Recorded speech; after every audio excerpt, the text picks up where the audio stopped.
మిత్రులందరికీ జై భీమ్ జై భారత్. ఈరోజు మనము హిందూ మ్యారేజ్ యాక్ట్ 1955 సెక్షన్ 13 గురించి మాట్లాడుకుందాం. గ్రౌండ్స్ ఆఫ్ డైవర్స్, విడాకులకు కావాల్సిన కారణాల గురించి మనం మాట్లాడుకుందాం. మొదటిగా వచ్చేసి అడల్ట్ గురించి మాట్లాడుకుందాం. అడల్ట్ ఏంటంటే ఒక పెళ్ళైన ఇద్దరు వ్యక్తుల మధ్య మరొకరు, ఒక భార్య కానీ భర్త కానీ వేరొకరితో అక్రమ సంబంధం పెట్టుకున్నట్టయితే దాన్ని అడల్టరీ అంటారు. అలా అడల్టరీ జరిగినట్టయితే మీకు అనేది డైవర్స్ అనేది కోర్టు అనేది ప్రొవైడ్ చేయడం, మీరు కోర్టుకు వెళ్ళినట్టయితే డైవర్స్ కోసం కోర్టు అనేది డైవర్స్ అనేది ప్రొవైడ్ చేయడం జరుగుతుంది.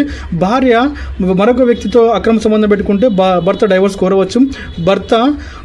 భార్య వేరే అక్రమ సంబంధం పెట్టుకున్నట్టయితే భర్త విడాకులను కోరవచ్చు. కోర్టు అనేది డైవర్స్ అని ప్రొవైడ్ చేయడం జరుగుతుంది. డిజర్షన్ అంటే ఏంటంటే ఒక పెళ్ళైన ఒక ఇద్దరు వ్యక్తులు, భార్య కానీ భర్త కానీ ఎవరైనా కానీ భార్యను వదిలిపెట్టి వెళ్ళినట్టయితే భార్య డైవర్స్ కోరవచ్చు.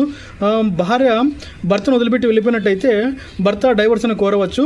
ఇక్కడ ఈ కారణం చేత డైవర్స్ కూడా మీరు కోర్టులో పిటిషన్ అని ఫైల్ చేసుకోవచ్చు. మీరు అనేది మీకు కోర్టు అనేది డైవర్స్ అని ప్రొవైడ్ చేయడం జరుగుతుంది. క్రుయాలిటీ ఏంటంటే మానసికంగా కానీ శారీరకంగా కానీ భార్యని కానీ హింసించినట్టయితే భార్య విడాకులు కోరవచ్చు. ఒకవేళ భర్తను భార్య హింసించినట్టయితే మానసికంగా కానీ శారీరకంగా కానీ భర్త విడాకులను కోరడం జరుగుతుంది. ఒకవేళ విడాకులు కోరినట్టయితే మీకు కోర్టు అనేది విడాకులని ఈ కారణం చేత కోర్టు అనేది మీకు డైవర్స్ అనేది ప్రొవైడ్ చేయడం జరుగుతుంది. విడాకులని చేంజ్ ఆఫ్ రిలీజన్ అంటే ఇదేంటంటే ఒక మతం నుంచి మరొక మతానికి మారినట్టయితే, భార్య మరొక మతానికి మారిపోయినట్టయితే భర్త విడాకులు కోరవచ్చు. ఒకవేళ భర్త మరొక మతానికి మారినట్టయితే భార్య విడాకులు కోరవచ్చు.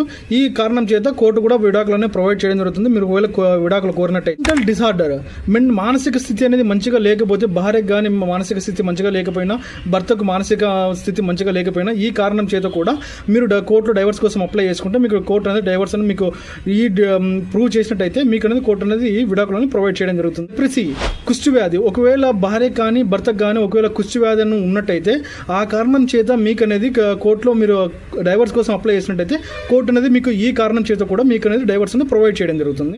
వెనరల్ డిసీజ్ అంటే అంటువ్యాధులు, ఒకవేళ భార్యకు అంటువ్యాధులు ఉన్నా భర్తకు అంటువ్యాధులు ఉన్నా, ఇద్దరిలో ఎవరికి అంటువ్యాధులు ఉన్నా, ఒకవేళ మీరు విడాకులు కోరుకున్నట్టయితే విడాకుల కోసం కోర్టుకు అప్లై చేసినట్టయితే ఈ కారణం చేత కూడా మీకు అనేది కోర్టు అనేది డైవర్స్ అనేది ప్రొవైడ్ చేయడం జరుగుతుంది. రెన్యున్సియేషన్ అంటే ఏంటంటే సన్యాసం తీసుకోవడం. ఒకవేళ భర్త కానీ సన్యాసం తీసుకున్నట్టయితే భార్య విడాకులు కోరవచ్చు. భార్య సన్యాసం తీసుకున్నట్టయితే భర్త విడాకులను కోరడం జరుగుతుంది. ఒకవేళ కోర్టు కూడా విడాకులను ప్రొవైడ్ చేయడం. నాట్ హియర్ అలైవ్, ఒకవేళ భార్య కానీ భర్త కానీ 7 సంవత్సరాల పాటు కనిపించకుండా, వాళ్ళు బతుకున్నారో తెలియకుండా, వాళ్ళు ఎక్కడున్నారో విషయం తెలియకోకుండా ఉన్నట్టయితే మీరు కోర్టులో డైవర్స్ కోసం అప్లై చేసినట్టయితే మీకు కోర్టు అనేది ఈ కారణం చేత కూడా మీకు డైవర్స్ అని ఇప్పించడం జరుగుతుంది. ఆ కనీసం గరిష్ట సమయం వచ్చేసి 7 సంవత్సరాలు ఉండాలి. 7 సంవత్సరాలు ఉంటే మాత్రమే ఇదనేది అప్లికబుల్ అవుతుంది. ఒకవేళ 7 సంవత్సరాల కంటే తక్కువ ఉన్నట్టయితే మీకు ఈ కారణం చేత డైవర్స్ని ఇప్పించడానికి కోర్టు అనేది అనుమతించదు. మీకు ఈ కారణాల చేత మీరు